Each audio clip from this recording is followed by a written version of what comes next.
Deal TV, learn and earn. How to start a lucrative salon business in Kenya. Real estate property values may fall, retirement funds may diminish, economies of scale can collapse, and exotic viruses may spread unchecked. But starting a salon business in Kenya is one of the best ideas. But despite human-made and natural disasters, what we can all agree on that stays stagnant is the fact that hair still grows, and hair care is still important. So, it doesn't matter what condition the economy of the world is in.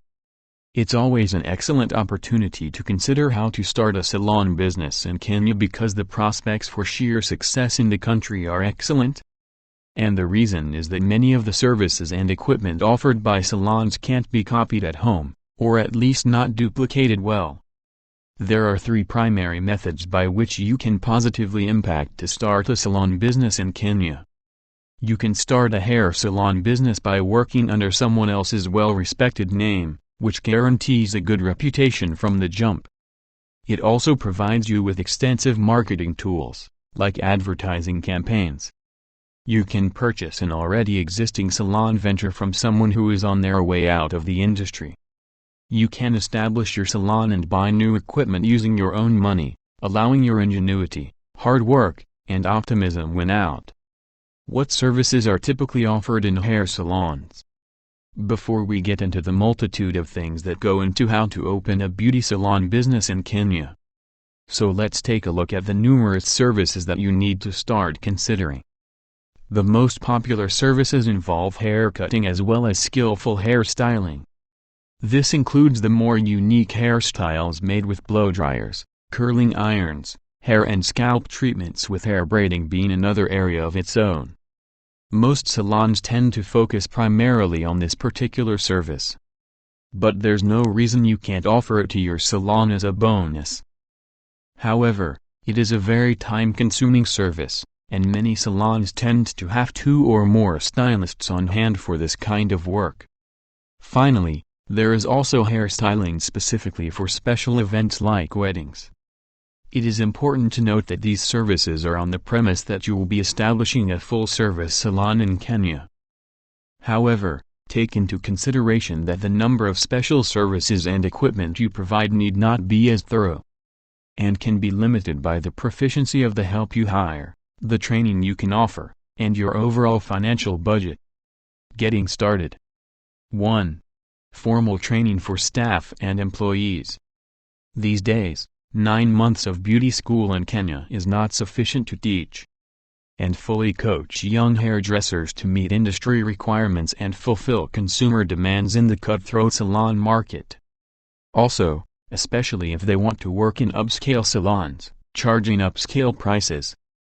This is because the beauty school curriculum is to simply prepare young hairdressers with the basic skills needed to qualify. They don't tend to teach students all the skills they'll need to thrive in an adapting and competitive business environment successfully. Lack of hands-on mastery, especially when it comes to skillful haircut and styling methods, proper equipment use, good customer relations. https://www.instagram.com/p/b754kdfip6/?ut_source =ig_embed and out_campaign loading. And a number of other crucial skills can make it a difficult industry to thrive in successfully. This is why the need to start your salon's training program has been growing of late and is a cost-effective and valuable way to develop young talent who'll meet customer demands without compromising your high-quality services and client retention efforts. Suppose you can find a local professional who has all these skills. On a day-to-day basis, they can slowly train your other inexperienced hairdressers to build self-confidence and gain valuable hands-on work experience, all while working in a relaxed and professional salon environment. 2. Put together a solid business plan. A salon business plan effectively allows an entrepreneur to develop a solid action plan for a building, to grow, or to revive a salon venture in Kenya or anywhere for that matter. For instance, a new salon business plan involves factors such as company image, salon location, equipment costs, hair care services, and pricing, as well as assessing competitor positioning and future growth. Typically, a business strategy is put down into a written document and is basically like a roadmap. The business plan must illustrate current status, expected needs, projected results of new business, and every aspect of venture needs to describe. This does help you navigate through your business and find achievable ways to reach your goals. The most advisable way to make use of it is to set dates on your calendar to review and revise it quarterly. This keeps you in line as you aim to meet your salon's business goals. And also means that if you need to get a bank loan in the future, you're well prepared to answer any of the important questions they are sure to ask. For those who need to start, here's what's usually covered in a typical business plan. Brand image, future goals, and prospects. What makes your venture unique, as compared to your competitors? Financial goals. Estimated running costs, services, equipment purchases, pricing strategy, and revenue streams. Target market and what attracts them. Positioning and marketing strategy. This might look like a long, tedious list. Still, given all the extra details like equipment costs, wages, etc., you need to start your salon business strategy in tip-top shape and provide you with the best chance to face Kenya's local competition in the booming salon industry successfully. 3. Funding. On average, starting a salon in Kenya will require a capital of roughly Kenyan shillings 75,000 to Kenyan shillings 150,000. This is where the value of having a salon business plan comes very handy and pays dividends. Many entrepreneurs get their projects financed by Kenya's local banks or venture capitalists after they show promising and concrete business plans. Plus, if you have the necessary collateral, credit history, and evidence of business stability, you can visit a local provider. Some of the available bank and commercial lenders you can pursue include Equity Group Holdings, Housing Finance Company, HFC, Limited, Family Bank, Chase Bank, Kenya Commercial Bank, KCB, Barclays Bank, Standard Chartered Bank. However, if you are unable or unwilling to go through the lengthy process of meeting potential lenders or no collateral to support your application, https://www.instagram.com/p/b4mc4kw2w/?ut_source=ig_embed and ut_campaign=loading.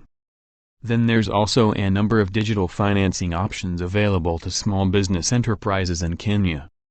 Some of these local mobile web-based financing options include M-Shwari, M-Co-op Cash, KCB M-Pesa, Equitel, Tala, SA, Zidisha, etc. These are alternatives that are easier to qualify for and offer much quicker loan approval turnaround times, compared to going for the traditional bank route. 4. Licensing and permits. If you plan on setting up a salon business in Kenya, you have to follow all the legal procedures. The permits that are issued are for the identification and registration of a business.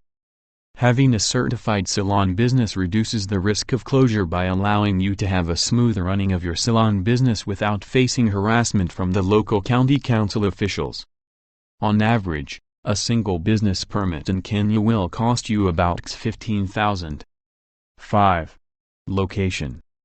It is best to locate your Kenyan salon somewhere with high foot traffic for the best possible visibility. However, this means that the cost of these areas translates to higher end prices and probably goodwill requirements. Location is also of utmost importance because it can also influence the salon's ability to market itself. A salon business based on an active road is more likely to be noticed and garner new clients than a business in an unnoticeable side street. Moreover, a salon's location can affect the competition it faces from other hairdressers in the same area. For instance, basing your salon business in an upscale Kenyan neighborhood like Mutia or Karen might have hairdressers that has over time already but a loyal clientele, while locating in a slightly less high-end. Still, bustling locations such as South Sea, Westlands or Parklands can allow you to capture new prospective clients easier. 6. Equipment. When trying to figure out the things needed to start a salon, you don't necessarily have to buy a lot of equipment and products, as all you need are the basic hair cutting and styling essentials. You will also need to purchase salon equipment like sinks, chairs, wall-mounted mirrors, and reception furniture, such as a desk and sofas or seating for clients who are waiting for their appointments. When it comes to getting all this, the costs can tend to add up. So make sure you factor all this into your startup costs. In regards to the furniture, the best thing to do is spare no expense in purchasing quality seating, since these are essential in keeping your clients comfortable and guarantees that they have a relaxed experience in your salon. Here's a simple and general breakdown of the cost of salon equipment in Kenya. Hairstyling chairs, barber chairs, Kenya shillings 20,000. Hairstyling tools, Kenya shillings 30,000. Shampoo bowls, Kenya shillings 10,000. Water heater, Kenya shillings 3,000. Towels and aprons, Kenya shillings 3,000. Transport and miscellaneous, Kenya shillings 5,000. You can source all this beauty salon equipment and more from reputable salon suppliers in Kenya. Do not forget to perform comparison shopping before complete your equipment purchases, as you should ensure that you are receiving quality equipment that you and your staff can use for a long time to come. 7. Customer service.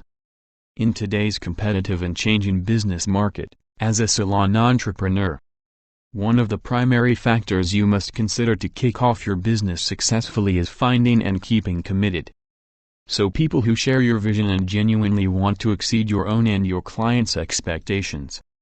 This is such a crucial and important factor to keep in mind, as your salon's future and growth depends heavily on your staff members' dependability and efficiency in regard to work performance. They have to satisfy and, in some cases, exceed their client expectations in order to keep them coming back and encourage referrals for customers, friends, relatives, and business associates. After all, post-of-mouth referrals will always be your cheapest and best form of advertising, especially in Kenya's salon industry dominated primarily by customer satisfaction. 8. Availability. Although you may still be in the budding stages of planning your new salon, you should also consider some of the specific operational issues that can normally affect the success of your given venture. To start with, you have to take into consideration the number of hours of operation carefully that will allow you to accommodate the maximum number of customers on a business day. It's pretty common knowledge that the beauty business isn't a typical 9-to-5 kind of gig. Generally speaking, start a salon business in Kenya tends to be open 7 days a week and even on some holidays. This is primarily because, being a service business, and salons cater to their clientele when they are available, it's during the late evenings, weekends, or holidays that are often the only time a busy professional or mother can get away for some personal hair care. Typically, hair salons in most Kenyan localities are open from 8 a.m. to 9 p.m., 6 days a week. Most of the time, Sunday and holiday hours often are the same as those of other local businesses and generally run from noon to 5 p.m. Moreover, around noon and early evening hours can be the busiest times for salons. This is something you need to keep in mind when recruiting staff and hairstylists, as you need employees who are willing to work flexible work hours and aren't inconvenienced by the late schedules at times. 9. Pricing your services. Another important part of starting a salon in Kenya is pricing your services appropriately. If they are too expensive, then you'll limit the number of people who can afford them. If the prices are set too low, you'll end up limiting your profit potential and risking the salon business. You also have to consider that demographics and location can also influence your salon business prices. If the location is in areas such as Lavington, Runda, Karen, or Mutka, which primarily comprised of high-earning families and high-end homes with more disposable income. Then you can comfortably price your services accordingly. However, if the given locality primarily comprises of a low to middle-class demographic like Kitengela, South Sea, Kawangware, etc. https://www.instagram.com/p/bd0mqrbff69/question_embed and campaign=loading. Then you'll have to concentrate instead on basic haircutting, affordably priced braiding services, and manicures. Moreover, you need also to remember that setting prices in the salon industry goes beyond just visiting other hairdressers in your target market and pricing your services, so they're competitive. Rather, you must also consider other factors that will influence your prices. This includes equipment costs, labor and supplies, overhead, and profit. Labor costs for salons generally cover salary and benefits for your employees, with your salary also included as a part of this cost. This cost can come as a price per hour fee or as a monthly wage to start a salon business in Kenya. So it can vary depending on what business model suits you best, and the amount of time it takes your workers to cut hair, braid, or conduct other hair care services. This is where having a salon business plan once again comes extremely handy. 10. Promotion and advertising. Next on your initial list of things to focus on is presenting your salon and equipment services to prospective clients and advertising them to reach your target demographic. One of the best ways of doing this is by creating a salon services and equipment menu.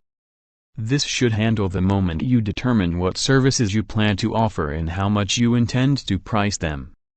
Moreover, since it can give potential clients, it can also be used as an advertising tool to generate pre-opening buzz about the salon business.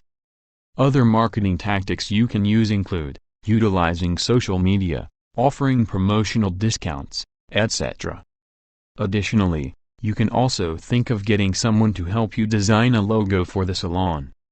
It can be on your equipment, salon signs, promotional materials, etc. It should have a unique design to stand alone without the name of your salon attached. It's best to pick something that effectively evokes your brand visibly when prospective clients see it.